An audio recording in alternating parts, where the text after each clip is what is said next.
दलित समाजामध्ये SP झाले, collector झाले, तरी गावामध्ये काय परिस्थिती राहील पाटलाच्या पुढे? आजही अडचणीचीच असते. बरं, हा गरिबी हटावचा कार्यक्रम नाही आहे, हे अगोदर डोक्यातून काढून टाकलं पाहिजे. गरिबी हटावचा कार्यक्रम जर असता तर आज दलित समाजाला 13% आरक्षण मिळाले. काय कलेक्टर, SP, सेक्रेटरी काय काय झाले, त्यांचे चीफ सेक्रेटरीसुद्धा. मग या झोपडपट्ट्यांमध्ये कोण राहत आहे?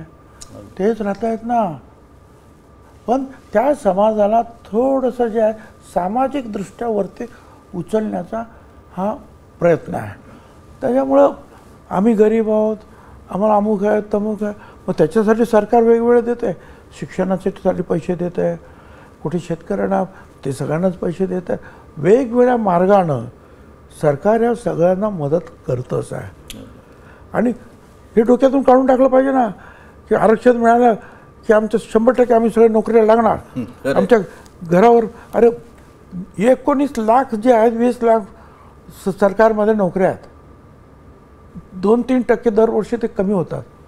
आणि त्याच्यामध्ये हे सगळं किती मिळणार? समाज किती आहेत? कोट्यावधी. मिळणार किती? म्हणजे 14 कोटी जर संख्या असेल त्याच्यामध्ये 20 लाख नोकऱ्या मिळणार फक्त. त्याच्यामध्ये दरवर्षी 2-3% कमी होणार.